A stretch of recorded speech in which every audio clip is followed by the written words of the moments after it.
बस हूँ जो तुम्हारी चाहत ये मैंने पाई है। माना हम तुम दूर अभी है, बिखरी बिखरी तन्हाई है। मेरी सांसों की ये गर्मी पलकों पे तुम महसूस करो। सोचो मैं हूँ पास तुम्हारे, दिल को ना मायूस करो। ऊपर अंबर नीचे धरती, बीच में है दिल के अफसाने। अफसानों में दर्द है कितना, प्यार के दुश्मन ये ना जाने। ऊपर अंबर नीचे धरती, बीच में है दिल के अफसाने।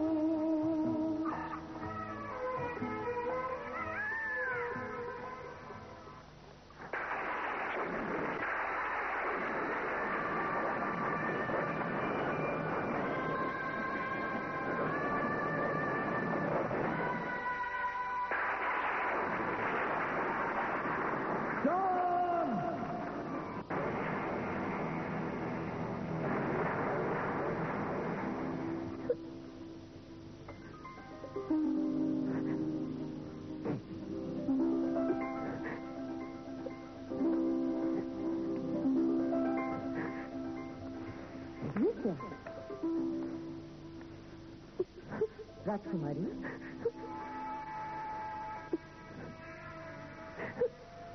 मेरी राजकुमारी का रंगीन चेहरा आंसुओं से धुलकर फीका पड़ता जा रहा है। अब तो न रोइए। बाहर तुम तो जानती हो मेरे दिल का हाल।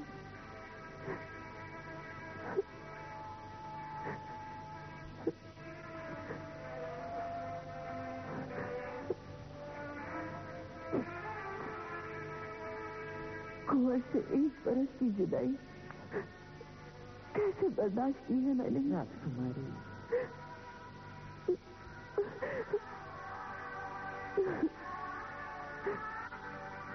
इन आंसुओं को बहने दो। शायद इसी से मेरा जी हल्का हो जाए।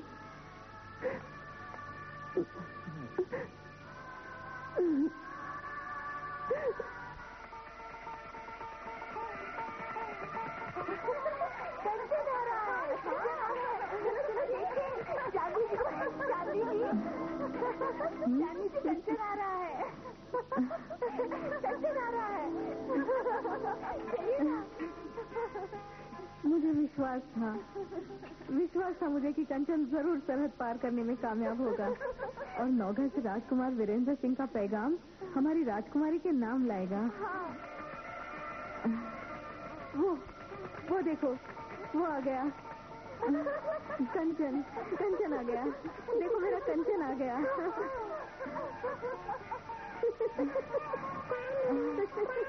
कंचन आ गया तू? सपना, केतकी, सपना, लगता है ये चांदनी की आवाज है। हाँ केतकी, लगता है कंचन आ गया है, जिसकी हम कब से राह देख रहे थे। कोई संदेशा लाया है? हो सकता है। चलो चांदनी, कोई संदेशा भी लाया है? हाँ, ये देखो। चलो राजकुमारी को जल्दी से खबर दे देते हैं। चलो।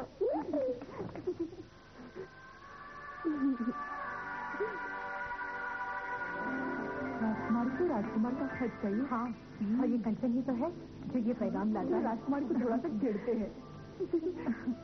चलो, मैं ना कंचन को धीरे से भेजती हूँ। ठीक है।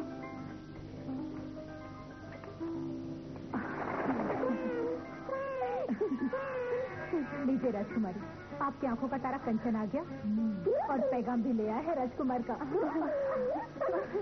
हर वक्त की हंसी अच्छी नहीं होती।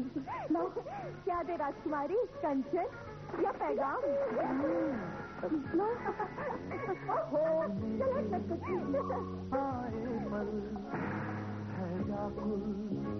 मन चंचल मुस्कुराता है काजल, लहराता है आंचल, राजकुमारी कर रही है, राजकुमारी कर रही है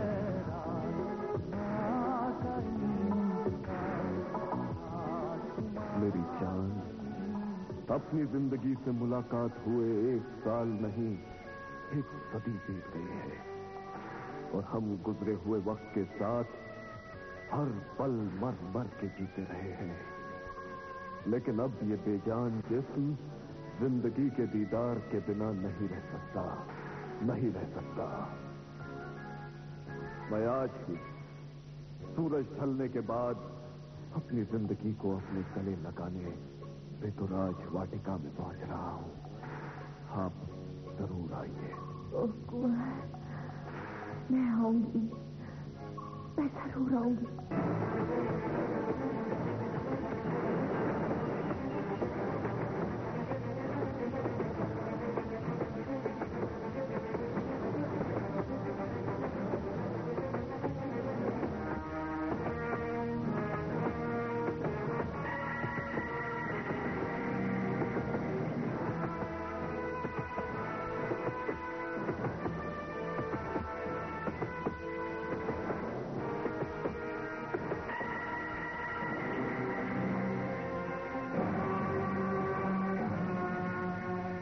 आपका संदेशा।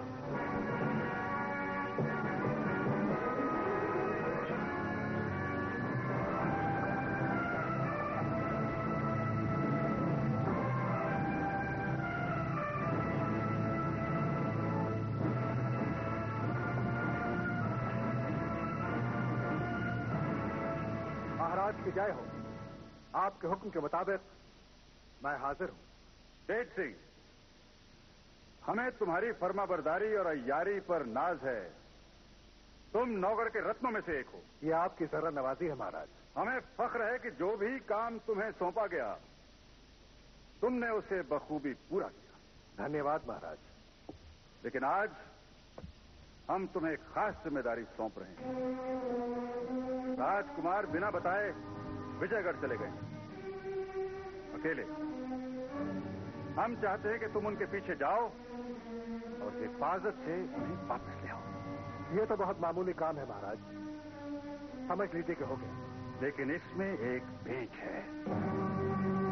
कुछ भी हो, राजकुमार चंद्रकांता से न मिलने पाएंगे, ये याद रखना।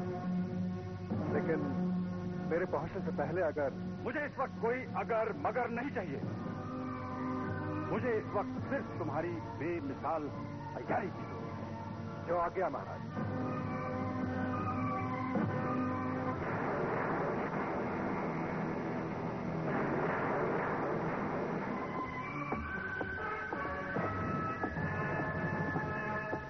महाराज की जय हो। तुम लोग जाओ। महाराज, वीरेंद्र सिंह और चंद्रकांता आज तीसरे पहर वाटिका में मिलने वाले हैं। वीरेंद्र सिंह, उसकी ये मजाल कि वो हमारे राज्य में हमारी इजाजत के बगैर कदम रखे। वो जानता नहीं इस गुस्ताखी की उसे क्या सजा मिलेगी। सजाए मौत महाराज, सजाए मौत। इसके सिवा कोई सजा हो ही नहीं सकती। महाराज, ये मौका हाथ से मत जाने दीजिए। वीरेंद्र सिंह का सर कलम कर दीजिए। अब भी ऐसा ही होगा। वीरेंद्र सिंह का सर काटकर नौकर भेज दिया जाए ताकि सुरेंद्र सिंह को हमारी ताकत का अंदाजा लग जाए। मगर आप जो कर रहे हैं गलत कर रहे हैं। मैं ऐसा नहीं होने दूंगी। अगर आप रोक सकती हैं तो रोक कर दिखाइए। गोर सिंह। जी महाराज। सिपाहियों को हुक्म दिया जाए कि हमारे और तुम्हारे हुक्म के अलावा किसी का हुक्म ना माना जाए। जी महाराज। चाहे वो हुक्म खुद महारानी का क्यों ना हो। और ये भी कह दिया जाए कि हुक्म ना मानने वाले की सजा मौत होगी। कैसी आज्ञा महाराज? सबसे पहले चंद्रकांता के महल पर चारों तरफ से पहरा लगा दो। चंद्रकांता अपने महल से हमारी इजाजत के बगैर कहीं नहीं जा सकेगी। वाटिका के चारों तरफ सिपाही तैनात कर दो। बल्कि तुम वहां खुद रहो और जैसे ही वीरेंद्र सिंह वहां पहुंचे उसे तुरंत गिरफ्तार कर लो। जैसी आपकी आज्ञा महाराज। जाओ।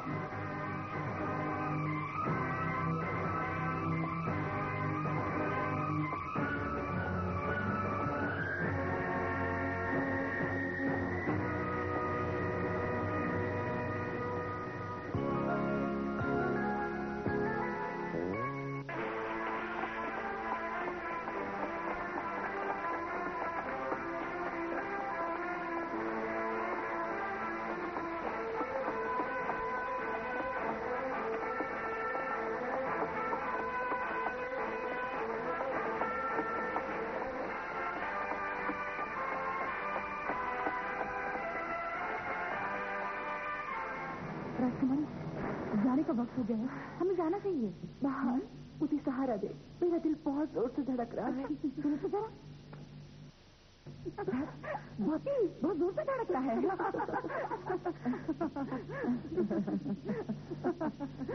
आओ सैमी।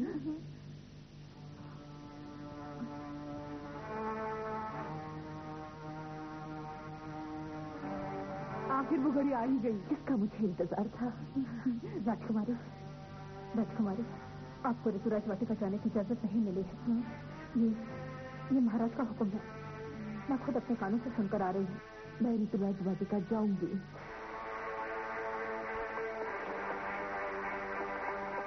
मैं इस आज्ञा का उल्लंघन करूंगी।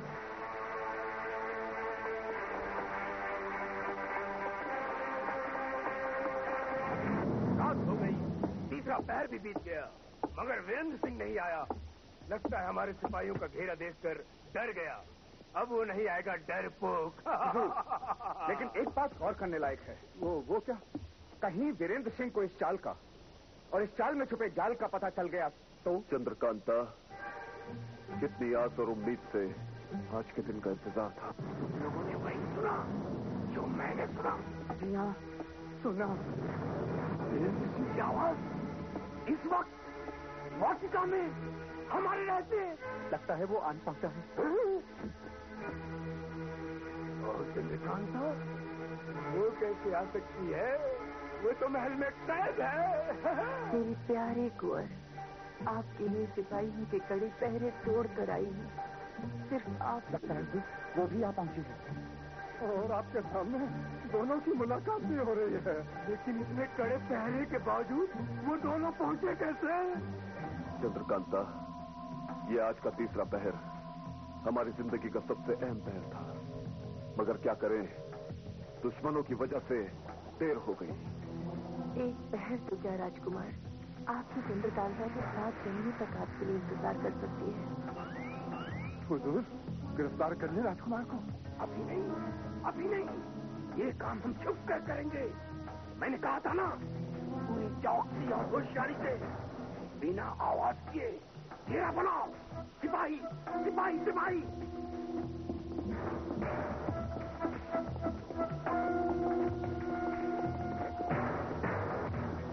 भाइयों, लोमड़ी की तरह बनो। शाबाश। अब मेरे साथ साथ घुटने के बल चलो, आगे बढ़ो।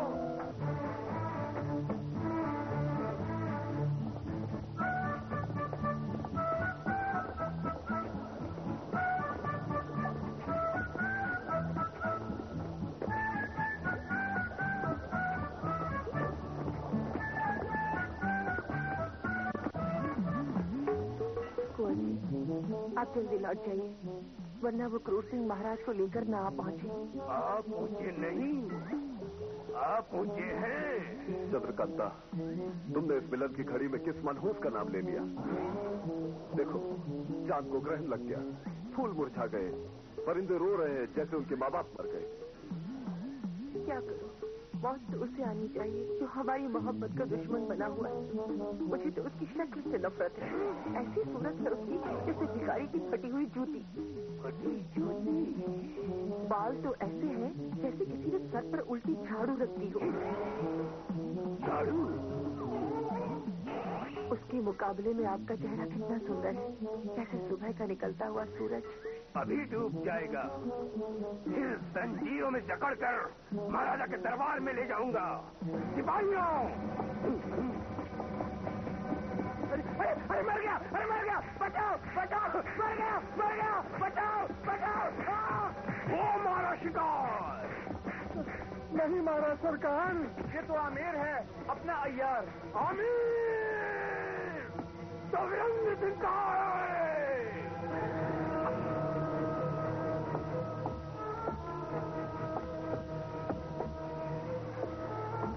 जाबाज के बताए हुए वाटिका में पहुंचने के गुप्त रास्ते में तो हम पहुंच गए हैं।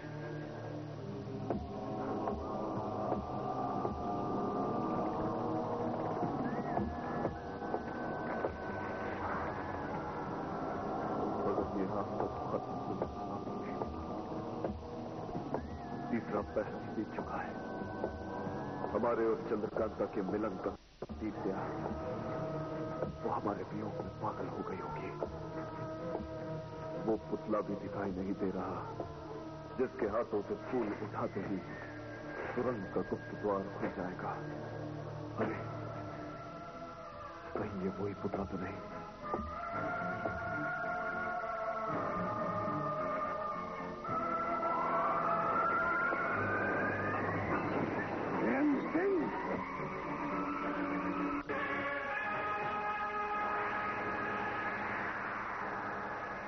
खुशामदी राजकुमार वीरेंद्र सिंह जी, विजयगढ़ का कैद खाना आपका इंतजार कर रहा है। सरकार, इतना घबरा क्यों गए आप? हुजूर, आइए आइए कुंवर वीरेंद्र सिंह जी, हम आपका ही इंतजार करें। ये तो बहुत अच्छा हुआ कि नौगढ़ की कैद से भागा हुआ मुजरिम खुद हमारे सामने आ पहुंचा। अब हम जाबाज को उसका बदला लेने का मौका नहीं देंगे, बल्कि अपने जख्मी दोस्त की तरफ से खुद तेरा सर कलम करके जाबाज तक पहुंचा देंगे। नहीं वीरेंद्र विक्रम सिंह, रुक जाइए। नहीं, कोई दलील काम ना आएगी इस वक्त। कोई खुशामद नहीं चलेगी। तुम भेड़ की खाल में भेड़िए हो। तुम पर किसी तरह का रहम करना नाइंसाफी होगी। सरकार, राजकुमार सामने खड़ा है, इसे गिरफ्तार कर लीजिए। सरकार आपकी घी क्यों बंद है? बकवास बंद करो। जाओ, जाके सिपाही को ले आओ। जाओ, जल्दी करो। राजकुमार वीरेंद्र विक्रम की जय हो।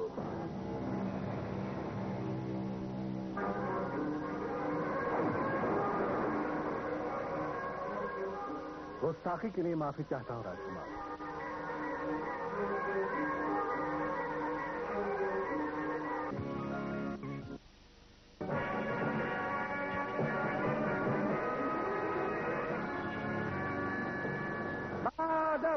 बामुलायजा, होशियार, नवगढ़ की महारानी कल्याणी देवी दरबार में पधार रही हैं।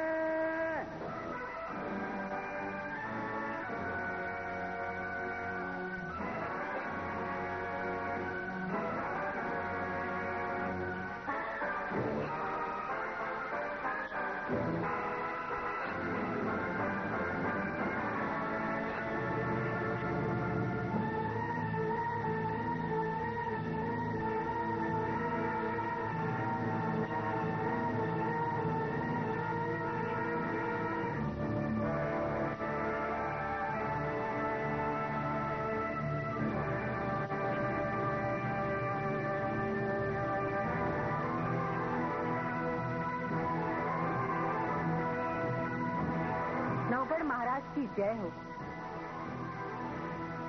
नवगढ़ राज की ये महारानी जानना चाहती है कि आपने हमें दरबार में क्यों बुलाया है। उस अपराध का कारण जानने के लिए जो आपने किया है। दीवान जी, नौगढ़ की महारानी का अपराध बुलंद आवाज में सुनाया जाए। जो आज्ञा महाराज।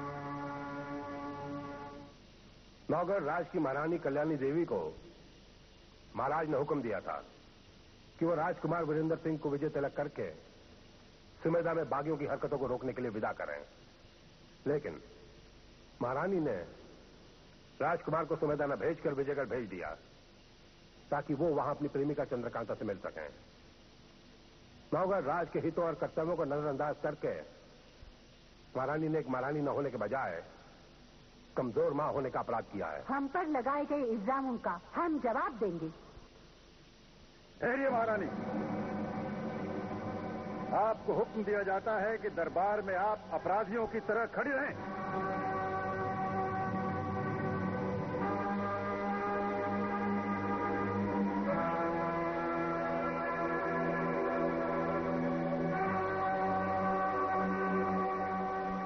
इंसाफ और कानून के नियम सबके लिए बराबर होते हैं। इस बात का एहसास हम महारानी को दिलाना चाहते हैं। आपसे पूछा जाता है कि जब हमने हुक्म दिया था कि राजकुमार को सुमेधा भेजा जाए, तो आपने हमारे हुक्म के खिलाफ उन्हें विजयगढ़ जाने की इजाजत कैसे दे दी? क्योंकि कुंवर ने चंद्रकांता को वचन दिया था कि वो उससे मिलने विजयगढ़ आएंगी। राजपूत के वचन की लाज रखना राजघराने का नियम है। और हमारे आदेश का पालन करना नियम नहीं है? वो भी है, लेकिन कुछ आदेश इंतजार कर सकते हैं। दूसरी दुनिया में उजाला देते हुए सूरज को आप आदेश देकर रात में अपनी दुनिया में नहीं बुला सकते। सूर्यवंशी राजपूत का वचन आपकी आदेश का गुलाम नहीं है। इसका मतलब है कि आपने कुंवर वीरेंद्र सिंह को बगावत करने पर आमादा कर दिया? नहीं, अपना वचन पूरा करने और चंद्रकांता से मिलने के बाद कुंवर आपका आदेश भी पूरा करेगा। विजयगढ़ से लौटते ही उन्हें सुमेधा भेज दिया जाएगा। लेकिन तब तक सुमेधा के बागियों के हौसले और नहीं बढ़ जाएंगे? जो समस्या आज काबू की जा सकती है, क्या वो कल बेकाबू नहीं हो जाएगी? और चंद्रकांता को दिए हुए वचन को पूरा न करने से राजकुमार का फल जुटाना पड़ जाएगा। काल, करार, वचन, वादे, इन सब की कीमत हमारे हुक्म से ज्यादा नहीं है। देश की समस्याओं को सुलझाना एक जरूरी जिम्मेदारी है, जबकि अपने दुश्मन की बेटी के आगोश में बैठकर प्यार की बातें करना जिम्मेदारी नहीं, अय्याशी है। अय्याशी नहीं, प्रेम, प्यार, मोहब्बत भी एक जिम्मेदारी है। चंद्रकांता के लिए कुंवर का प्यार ये साबित करता है कि विजयगढ़ और नौगढ़ के बीच लगी नफरत की आग का शिकार वो नहीं है। प्यार के पैगाम ही नफरत को मिटाते हैं। देश को प्यार करना ज्यादा जरूरी है, पर देशों की हिसाब किताब तो जंग और लड़ाइयों से तय किए जाते हैं। मासूम लोग उस खून खराबे की कीमत चुकाते हैं। जंग के खून से सींची हुई धरती जहर और नफरत की फसल पैदा करती है। प्यार से सींची हुई धरती छायादार दरख्तों और महकते हुए फूलों का जन्म देती है। ओ, समझा। इसीलिए आपने हमारे हुक्म से ज्यादा, अपने फर्ज से ज्यादा अपने जज्बात को अहमियत दी। फर्ज अंधा नहीं होता। जब फर्ज जज्बात से खला लेता है तो जज्बात के सामने खुद पीछे हट जाता है। फर्ज में बंधे लोग कठपुतली कहलाते हैं और समझदार भी जज्बात को ज्यादा जरूरी समझते हैं। दिल की आवाज को वो ईश्वर की आवाज समझते हैं। नौगढ़ की महारानी दिल की आवाज सुनकर माँ बन गई। अब ये माँ नौगढ़ के महाराज की गुनहगार है। आप जो भी सजा सुनाएंगे मुझे मंजूर होगा। इससे पहले कि हम सजा सुनाएं, नौगढ़ के राजकुमार की मां ये भी सुन ले कि अपने जज्बात में बहकर अनजाने में आपने अपने बेटे को वो सजा दे दी है जो आज तक शायद ही किसी मां ने अपने बेटे को दी। बिना सोचे समझे आपने कुंवर को विजयगढ़ भेजकर उसे मौत के मुंह में ढकेला। क्योंकि विजयगढ़ के लोग सब बेउसूल हैं, बेजमीर हैं, अपनी आस्तीनों में खंजर लिए घूमते हैं। मौका पाते ही वो कुंवर को नुकसान पहुंचा सकते हैं, क्योंकि वो सब धोखेबाज हैं और उनकी धोखेबाजी का सबूत है उदय सिंह की हत्या। क्या आपने इसके बारे में भी नहीं सोचा? मेरे कुंवर के सिर पर माँ का आशीर्वाद है, वही आशीर्वाद कवच बनकर उसकी रक्षा करेगा। आशीर्वादों और दुआओं के कमजोर कवच जिर्रा बख्तर नहीं बन सकते, वो किसी की हिफाजत नहीं कर सकते। आप भूल रही हैं कि कुंवर सिर्फ आप ही के नहीं, मेरे भी बेटे हैं। उनकी हिफाजत के लिए मुझे किसी काबिल मुहाफिज को मुकर्रर करना है। और रही सजा की बात,